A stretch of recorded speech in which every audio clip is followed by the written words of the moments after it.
Good morning, everyone. Welcome to the Monday, December 8th, 2014 meeting of the Lewis County Board of County Commissioners. We have a full quorum this morning. All three commissioners are present. We will begin with the flag salute. Commissioner Fund, lead. Please stand.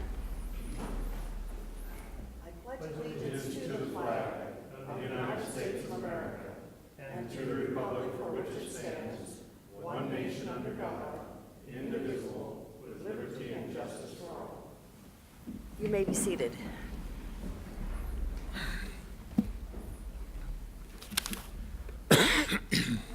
Mr. Chair, I move to approve the minutes of December 1st, 2014. Second. Motion made and seconded to approve the minutes of December 1st. Are any questions, additions, deletions, corrections? Hearing none, all in favor signify by saying aye. Aye. Aye. Aye. Opposed, nay. Motion carries.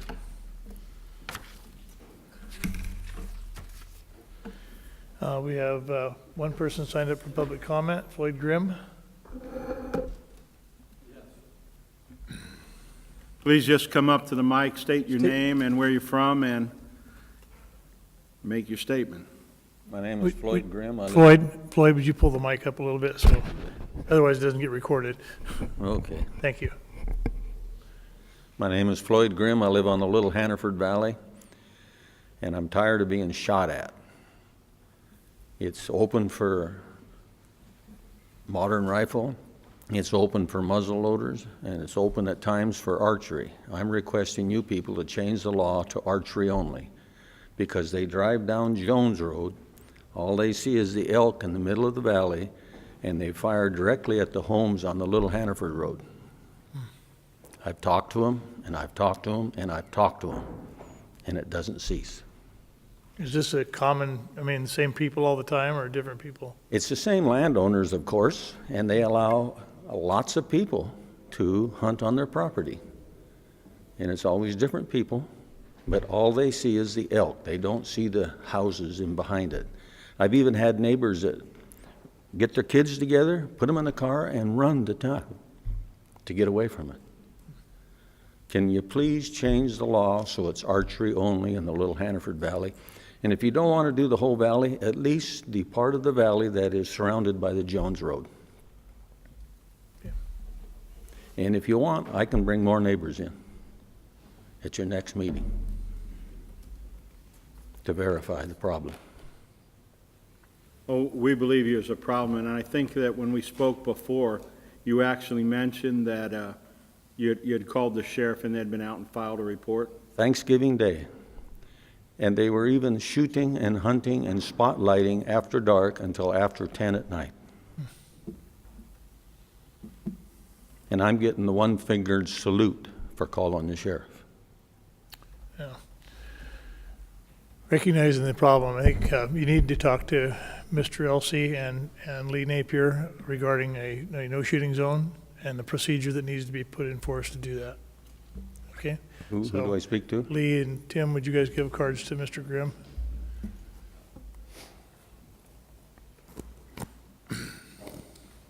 Thank you.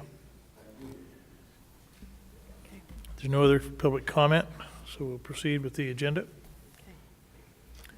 I move that we approve the consent agenda, items 1 through 3, resolution number 14-321 through 323. Second. Motion's made and seconded. The number one item on the consent agenda is the approval of warrants this week. There are 226 regular warrants in the amount of $698,052.34. In addition, there were 198 payroll warrants and 447 automatic deposits in the amount of $3,312,302.99. Kevin. Morning, my name is Kevin Hansen. I'm the jail administrator for Lewis County Sheriff. I'm here to speak on resolution number 14-322. This resolution renews 2 prisoner housing contracts, one between Olympia City Jail and one for Thurston County Jail. It creates the contracts so that they can be signed also by the sheriff or his designee for future extensions. There is no significant change to either contract, and thank you for your approval.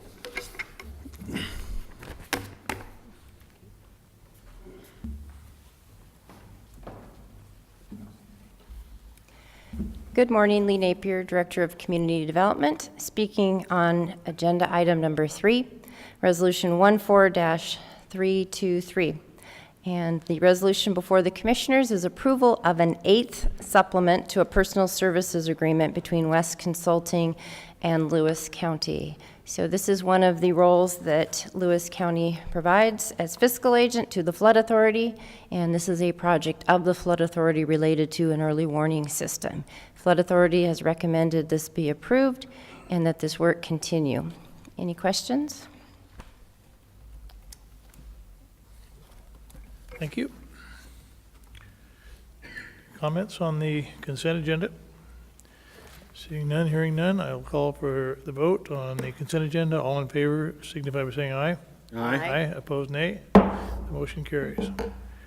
We have 2 hearings this morning, and before we start the hearings, I remind all the procedures that are involved.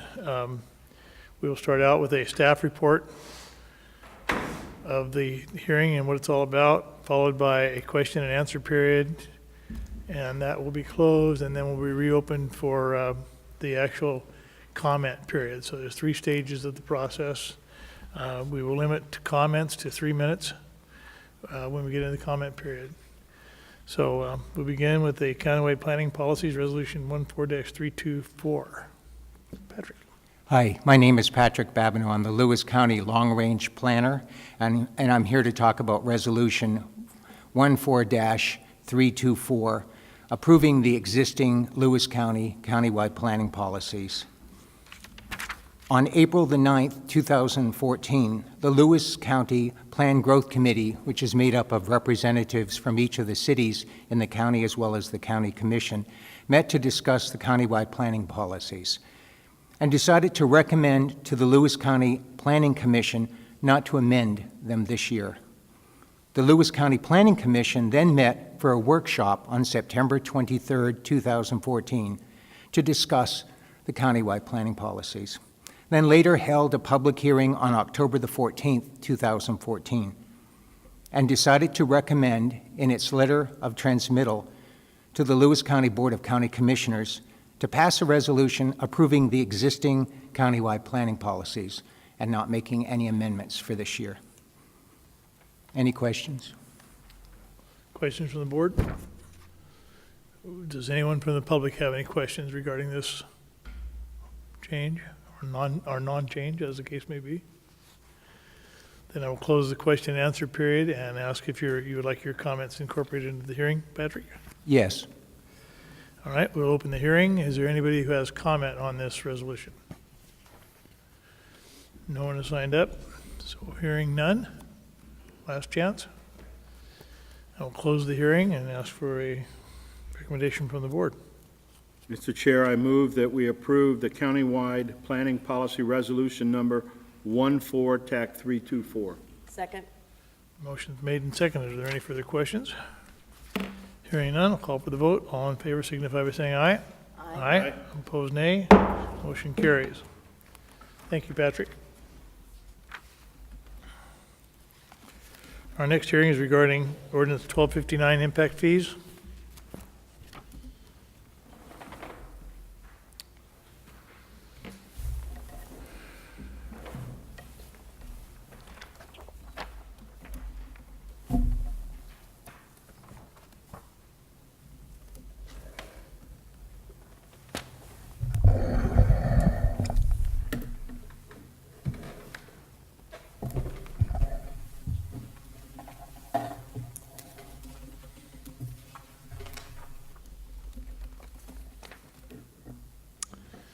Good morning.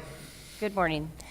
Lee Napier, Director of Community Development, speaking on this agenda item, which is ordinance 1259. So I'll begin the staff presentation and then follow it up with Tim Elsey and Glenn Carter.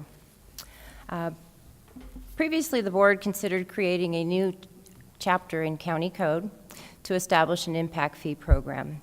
This chapter would be 1820 and under Title 18 fee schedules.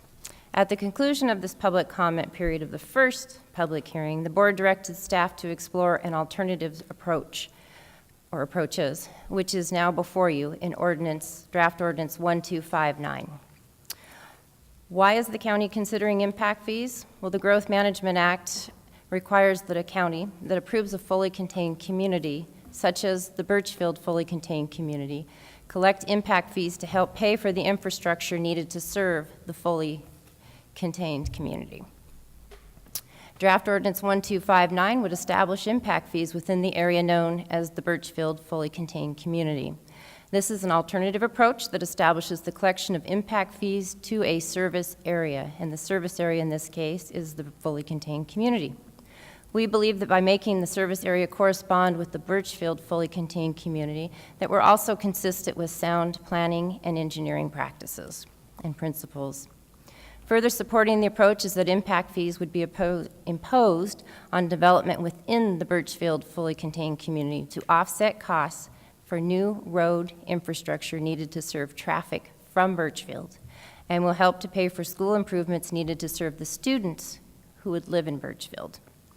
The proposed ordinance will be equitable to those who develop land within the Birchfield community because they will help offset the costs for road and school improvements, for which Birchfield creates the need. And the proposed ordinance will be equitable to those who live in lands outside of Birchfield because they will not help pay for roads and schools that are needed to serve Birchfield. Before the board meeting, or before I started my presentation, I did hand out a copy of the ordinance to the commissioners, and a copy was made available to the public as well. It offers some clarifying language. So just a very minor change to clarifying, and if you'd like it, I can review it now, or we can wait until after the staff is made. Go ahead and review it now. It's part of your presentation. So the change to the ordinance to clarify the language is found on page 5. 5 of 9. Section 8.20050, eligibility for school impact fees. The second sentence, which the first is very long, so look middle paragraph, and the sentence that begins, "No school district shall be eligible to receive, nor shall the county collect school impact fees from any development proposed or constructed wholly outside of the Birchfield fully contained community." As you can see in your drafts, I've underlined the clarifying language, and I've asked that the word project be struck. After we drafted the language, I realized that project presented an interpretation that would have unintended consequences. If you look at the definitions in this ordinance for project and development, it's unclear what would be meant by this statement. So we've offered clarifying language. Is that it? That's it for me. Thank you.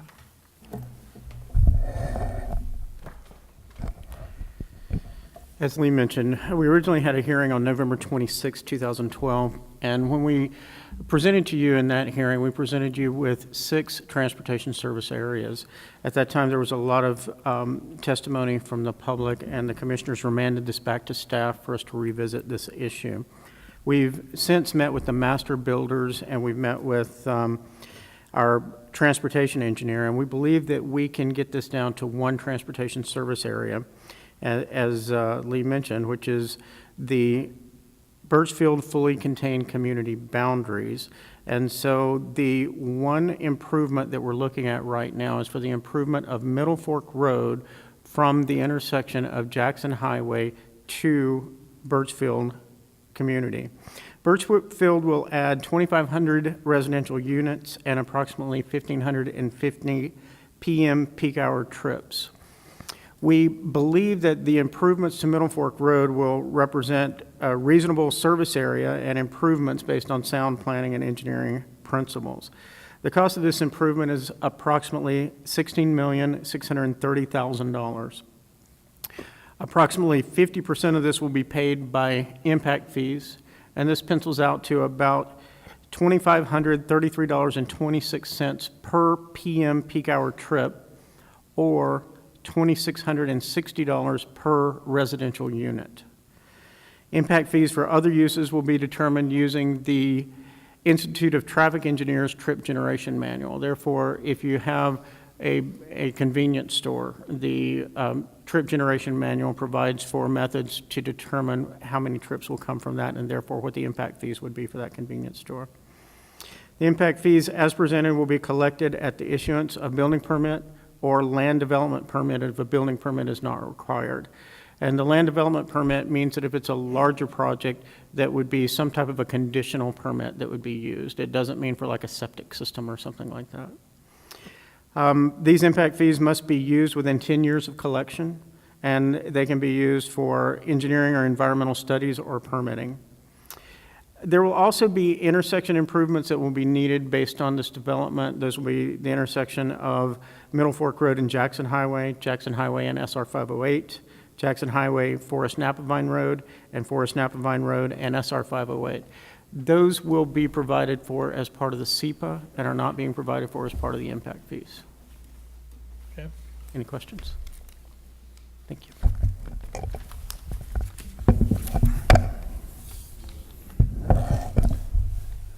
Glenn Carter on behalf of the Prosecuting Attorney's Office. I have two memoranda that have been provided to me this morning. One is from Eugene Butler and the other is from Karen Knutson. I've only had a chance to read these while we've been seated. Maybe I can answer some of those concerns with respect to what I'm going to say here or perhaps later. Impact fees exist independent of the Growth Management Act. They are one way in both GMA and non-GMA jurisdictions of helping to pay for improvements to roads and schools necessitated by development. However, the GMA specifically and expressly requires a county that approves a fully contained community, such as Birchfield, to collect impact fees to help pay for the roads and schools needed to serve that FCC. The statute that authorizes impact fees generally, RCW 82.02, states that impact fees must be imposed within a, quote, reasonable service area, unquote, that is based on, quote, sound planning or engineering principles, unquote. In this case, making the service area coextensive with the Birchfield FCC is consistent with sound engineering principles and planning principles. The fees imposed on Birchfield development will help pay for the roads needed to carry traffic to and from Birchfield, and will help pay for the schools needed to teach the students who live in Birchfield.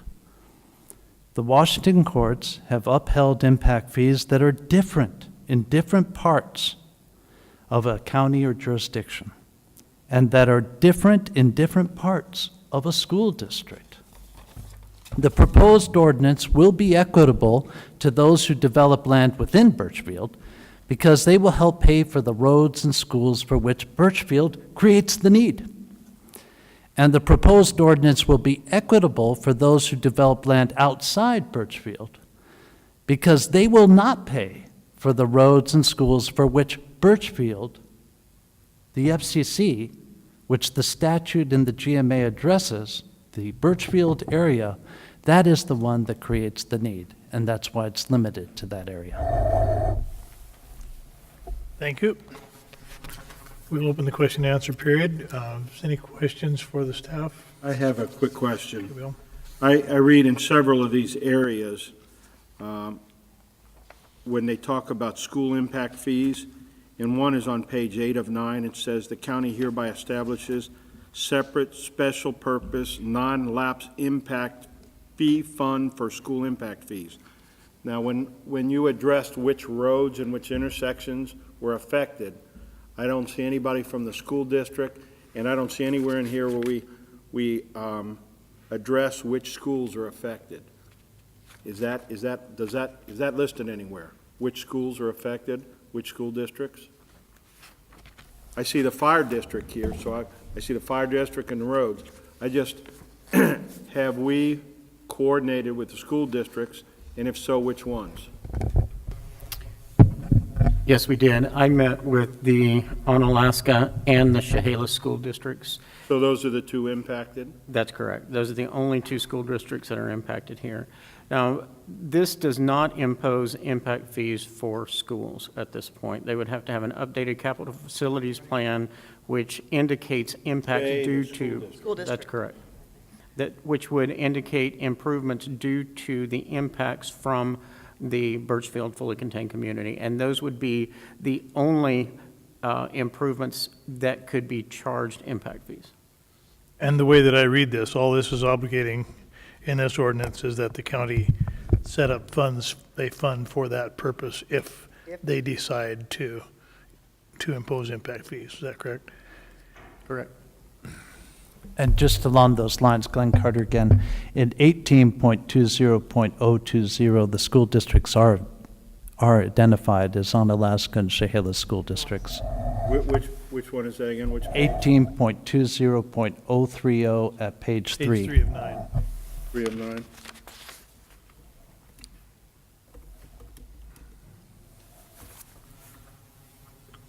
other questions from the board? Questions from the public? Ron Averill, 2523 Graff Road. Question is for Lee. Lee, as part of the Growth Management Act, within that capital facilities plan, I forget how many districts that we had. As I recall, it was 4 or 5 have submitted a capital facilities plan for impact fees should they ever want to use it. But it merely sits in that portion of the Growth Management Act, providing them the availability to use it if they want. Is that correct? And how many school districts is it now? I don't know the number of school districts in the, Well, I do remember that Chehalis and Centralia and Winlock and Toledo and I believe Napavine were originally in that group, but they sit in the plan. Right, and some weren't as complete as others. It's in their plan. They Right. haven't imposed them, except Napavine tried it. right. And so, Napavine tried it and then closed it off. and I think your question gets to, yes, we have school districts in our in our comprehensive plan. Their capital facilities plans become part of our comp plan. Once they're adopted by that school district, they then become part of our comp plan by reference. So it leaves the door open, but they don't have to use it unless they want to. That's right. Right, optional. Okay, we'll open questions from the public. Any other questions from the public? Then I'll close the question and answer period and would ask the three of you if you would like your comments placed in the hearing. Yes, please. Yes, please. Yes, please. Thank you. And so we have the public hearing. Remember, comments limited to 3 minutes, please. We have several people signed up for public testimony. First is Adam Frank.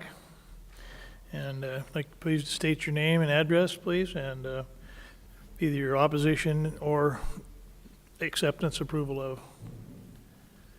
Yeah, thank you, Commissioners, for the opportunity to speak this morning. My name is Adam Frank. I'm here representing Olympia Master Builders. Our office is at 1211 State Avenue in Olympia, and we have membership in Lewis County, as you know, as well.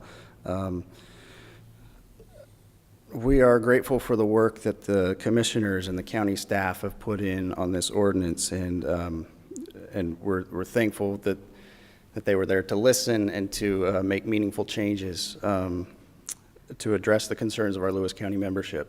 We appreciate it. As you know, OMB is generally opposed to impact fees as a general rule, but state law is clear on the necessary conditions for approval of a fully contained community. The imposition of impact fees happens to be one of those conditions. OMB does support a change to state law so that you wouldn't have to, and we'll work on that as we are able. But we are happy with the solution that you and staff have come up with to limit it to the Birchfield community. It will allow the project to move forward without imposing impact fees on the rest of the county, which can be expensive and hard to pay for some builders. And so we sincerely appreciate your hard work, and we support the ordinance as it stands now. Thank you. Eugene Butler.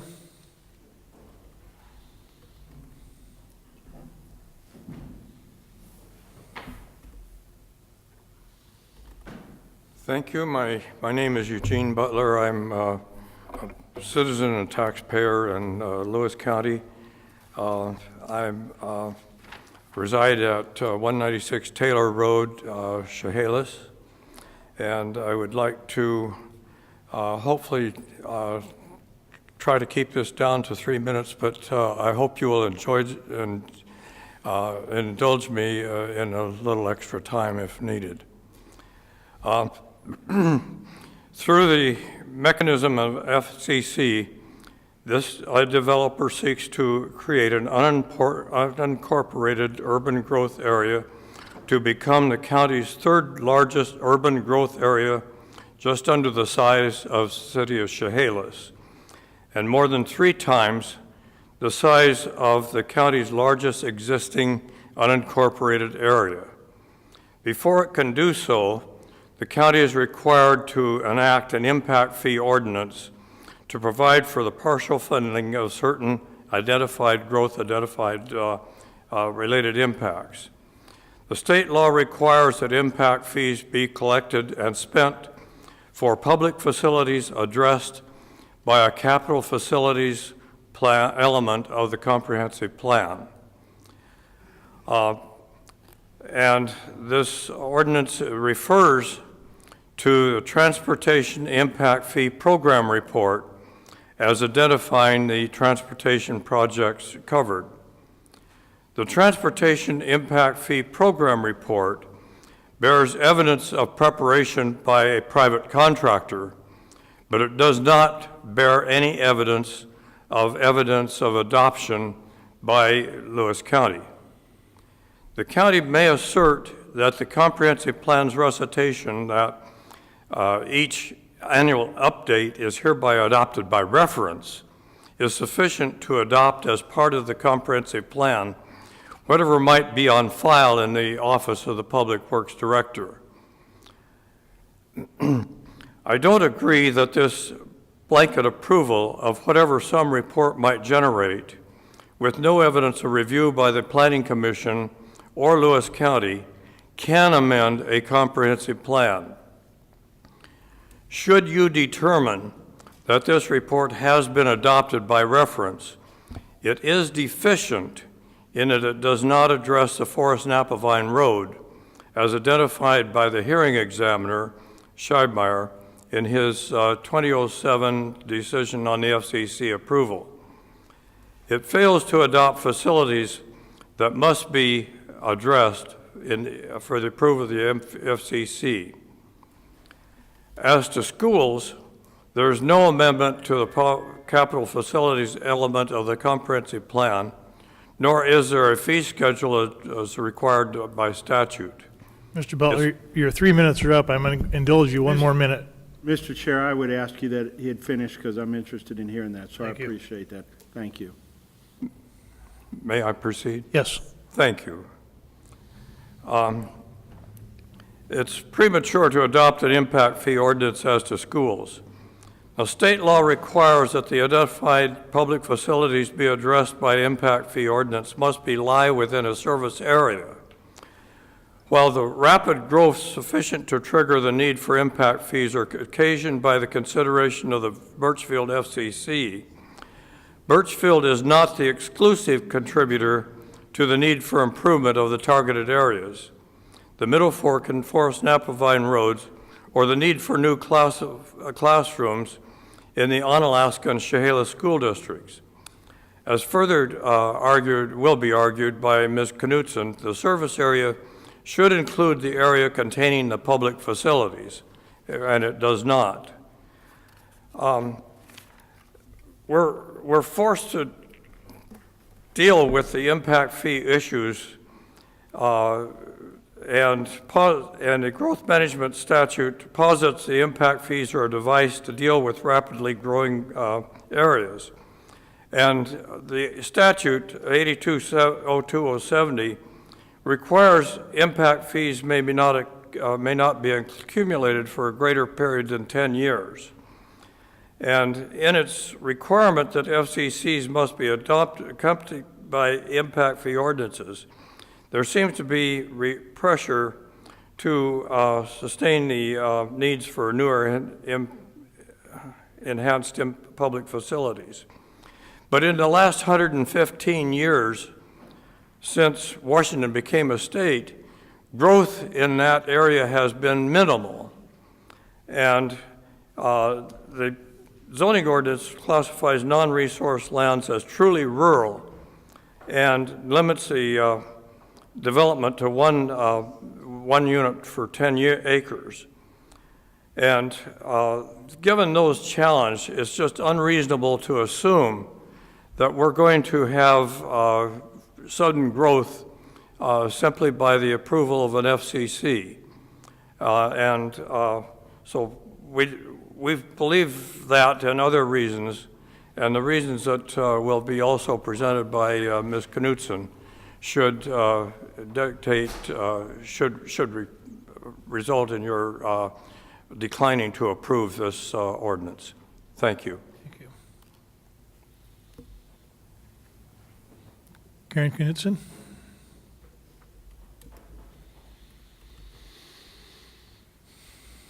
Hello, my name is Karen Knutson. I reside on Centralia Alpha Road. I'm within the Onalaska School District, the Onalaska Fire District, and I occasionally use Middle Fork Road. And I want to say today that I am in favor of impact fees. I think they are an important tool in trying to respond to rapid development. Unfortunately, I can't say that I approve of this particular ordinance because one of the features that strikes me is this ordinance is essentially unfair. Okay. So first of all, when I was reading the ordinance, I would bring to your attention that it is a little bit vague. It doesn't come out and clearly say the service area is. At no point in it. You have to kind of infer it from reading through it. I would also point out that there is a transportation report that is cited within the text of the ordinance, but when I received a copy of the ordinance to review, I was not given that transportation report. And I got it just a couple of days ago and haven't had a real good chance to look at it yet. So I just wanted to bring that to your attention. So I have essentially two major areas of the ordinance that I think need to be addressed. One is the service area. And if you look at the language of the RCW 82.02.060, impact fees, local ordinances, required provisions, it says you have to establish one or more reasonable service areas within which to calculate and impose the impact fees. Well, the RCW then goes on to define service area. And service area, it says, RCW 8202.090, definitions, sub 8, service area means a geographic area defined by a county, city, town, or intergovernmental agreement in which a defined set of public facilities provide service to development within the area. So we have a defined set of public facilities, the school districts on Alaska and Chehalis, and Middle Fork Road, although I agree with Mr. Butler that just Middle Fork Road is not enough to cover the anticipated impacts from just Birchfield. But they're not being included in the service area. So the Onalaska School District will serve Birchfield, but it's also going to serve the rest of its district, and growth is going to occur within the rest of its district. And I would say that it does not make sense to say this little group of people will pay to support the facility as it needs to grow and change as the population increases, but anybody outside this little area doesn't have to pay a thing, okay? This is inherently unfair, and I believe it may even be contrary to the concept of, it may even rise to the standard of being arbitrary and capricious. So my understanding is that there's some reliance on a case called Wellington River Hollow versus King County, which is 121 Win App 224 from 2002, and that this somehow supports the notion that you can treat different, that you can tax differently, that you can assess different impact fees upon people living within the same jurisdiction. And this is not actually what this case stands for. What happened is that King County established a service area within which they were defining impact fees for schools, and they defined the service area as the entire school district. But within the school district were incorporated towns and cities that were their own taxing jurisdictions. What the court actually decided in that case was different taxing jurisdictions can set different tax rates, and there's nothing to prevent that. However, Birchfield is not a separate taxing jurisdiction. It is just a zoning designation. It is within unincorporated rural Lewis County, as is most of the land around it. Okay? So you can't say that you can tax Birchfield one way, but the people across Middle Fork Road a different way. Ms. Knudsen, I'd like you to wrap up, please. Your Okay, time is yes, I will. One other thing I wanted to bring to your attention is that in 2010, the legislature amended RCW 8202-090 and included in the definition of public facilities, as you recall, if you remember the report from Scheibmeier, that the fire protection services were not to be included in impact fees because they had to be outside of fire districts. That language no longer exists. Now the statute says simply you can impose impact fees for fire districts. And if you remember that hearing before the hearings examiner, there was quite a lot of concern about the impacts to local Onalaska volunteer fire district. They would really need some help if this kind of development were to come in. So it is okay to do it. And I guess I just want to end on also, as far as FCCs go, it's a legislative decision. You do not have to approve one. There is, it simply is a decision you can make, but you can choose not to make. And that might solve the whole impact fee problem. Thank you. Thank you. Arnold Haberstol.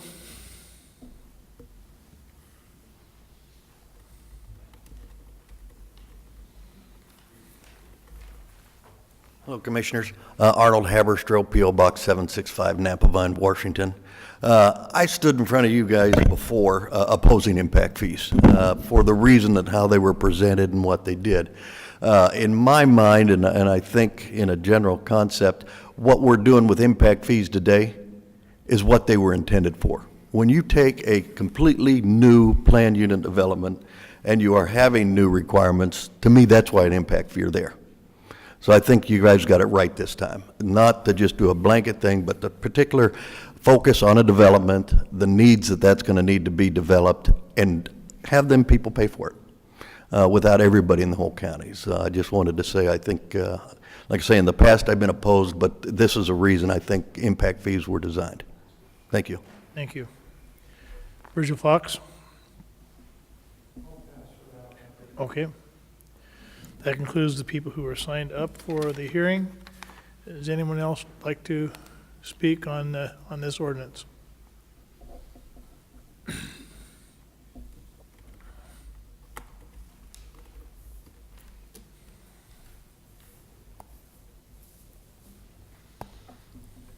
Once again, I'm Ron Averill, 2523 Graff Road. This is an issue that we've been working on for, I think, 8 years. Is 10 years? Perhaps so. As you know, I was the former county commissioner, and this came up during my tenure, and I think we've used at least 2 consultants looking at various plans on how to address this issue. There was, Virgil, on our part, a strong urge not to have impact fees in Lewis County. And I know that had an impact on your development. When we first started looking at this plan, we were told that it had to be countywide. And as we looked at it, it just didn't make sense in underdeveloped areas of the county. And so we backed off on that and looked at other ways to do it. As a person that supports a property owner's ability to use their property as they want, and yet recognizing that there are impacts on the community. When we first looked at this, we were told we couldn't put this impact fee on this one location. we were willing to do that so that the project could move forward. Now that we found a way to do it, I strongly urge you to accept this. Thank you very much. I have one question for staff. How many sessions did the Planning Commission discussing this in workshops and our comment periods, whatever the Planning Commission themselves? Have they've been fully aware of what's going on here? With respect to which topic? Yes, Impact fees. Impact fees? impact fees. This is not an amendment to one of their codes, so they have not spoke or discussed this particular topic. This is the fee schedule topic, but they are aware of the fully contained community, and they're aware that the commissioners are considering impact fees. Okay, They also review transportation issues. thank you. Virgil? Commissioner? Well, I would like to thank the commissioners for the amount of effort that they've put into this over the years. Mr. Averill aptly pointed that out. I have jumped through every hoop that everyone has asked me to for 25 years now on this project, and certainly the county, the planning commission, the commissioners, and everyone else has worked very hard to try to see that this thing was done right. And I believe that that's where you are now, that you are doing it right, and I very much appreciate that. And I urge you to go ahead and finalize the issue at this point. Thank you. Thank you. Mr. Chair, I have two questions of staff, if I could ask. Glenn, you were going to say something, and I'll kind of give you a lead into it. My understanding is reading this is that the service area is defined. Yeah, all I was going to add to the comment was that the transportation element, the TIP plan, the transportation plan, is something that is before the Planning Commission every year, as you know, and it goes to, gets reviewed by the Planning Commission, and it comes before you every year as part of the hearing. And that is something that in 2013 did include this project and was incorporated by reference in 2013 as well. With respect to service area is defined in RCW, and in the way in which Ms. Knutson has stated, she, I think, quoted what the definition is in the RCW. But the key to that is sound engineering and sound planning principles. Remember that what we're dealing with in this case is a statute that's been added to the GMA that deals specifically with one subject. It deals with FCCs. And the part that says that you must have, the part of the GMA that says that you must have impact fees for an FCC is only in the GMA. It isn't in the general impact fee statute. The general impact fees statute talks about TSAs and service areas and uses sound engineering and sound planning principles. I would submit to you that where the GMA is amended to require impact fees of only FCCs, that's all it does, that therefore it is presupposed and assumed by the legislature that an FCC is an appropriate service area, that it is what creates the boundaries of that FCC, creates the demand for schools, it creates the demand for roads, and it is appropriate then that the service area is the service area that creates that demand, which is the FCC itself. Thank you, Glenn. Then I have one for Tim. There was a mention that this impact fee only addresses Middle Fork Road. It seems to me in your staff report, you mentioned Middle Fork Road and other intersections. Could you please repeat that part? You bet. It's the intersection of Middle Fork Road and Jackson Highway and Forest Napa Vine Road, Jackson Highway and SR 508, and Forest Napa Vine and SR 508.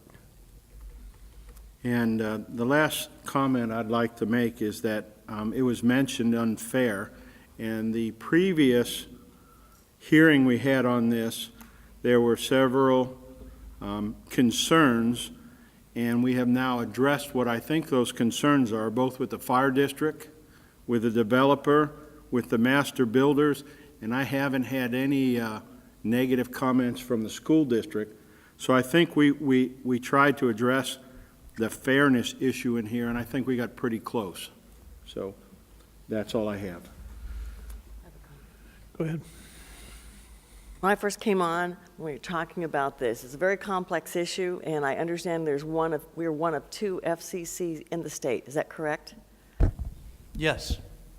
So not everybody's trying to solve this issue. So I have to commend everybody who put their 2 cents worth on this. And once again, as Commissioner Schulte said, to take a look at all the different places that there were issues and to take every one of them piece by piece. I appreciate that because, once again, it's not an easy issue with, we're the only ones, plus other, to be involved in this in the state, so. My comment would be just that I really appreciate, as has been mentioned, the efforts of staff in working on this issue, and I mean, we as a staff, the staff has been through all kinds of different gyrations about how this could be made to work, how it could be the best fix possible for the developer and for the county, and yet not punish others who are not a part of a specific development. So, you know, we're never going to make everybody happy, but I think the ordinance that we've come up with does do, and what staff has put forth, does come up with the right fix for this particular issue. So, any other comments? Then I'll ask for a... Stand up to the mic, please. Come up to the mic. One more comment that is a concern about this is that this is really a targeted legislation. This is legislation that's being done for one purpose and to help one developer. And that can be a problem as far as the state constitution is concerned, because as opposed to the U.S. Constitution, the Washington State Constitution has a provision that you shall not pass any laws for the purpose of providing a privilege for individuals or a small group of people, and that's really what this legislation is doing. So I do want you to be aware of that. That is something to think about. Thank you. I'm not going to discuss the legal or illegal activity that may have been discussed here. I'll have to refer to the prosecuting attorney on that, but I recognize your comment. It was a concern for us way back, but we feel like we've complied with the law as based on the fully contained community village legislation that's out there. Okay, Edna? I'd like to move to approve ordinance 1259, impact fees. Second that. I'm sorry, have you closed the hearing? Oh, I'm sorry. I'm sorry. I'll close the hearing. I'm sorry. And entertain your motion, Edna. Okay, once again, I'd like to move to approve ordinance 1259 on impact fees. Second that.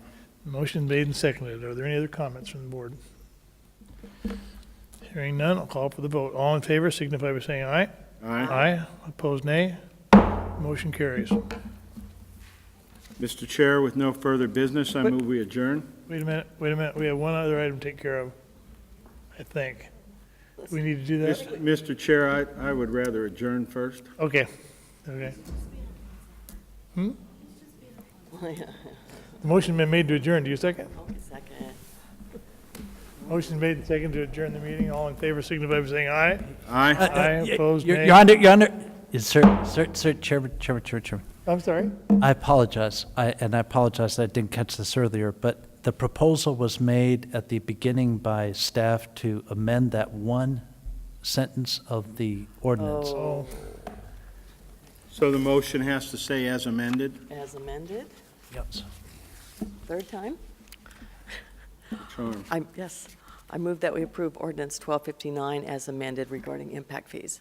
Second. Motion is again made and seconded. All in favor signify by saying aye. Aye. Aye. Opposed, nay. Move Now, we adjourn again. Second. all in favor say aye. Aye. Aye. Opposed, nay. We are adjourned officially.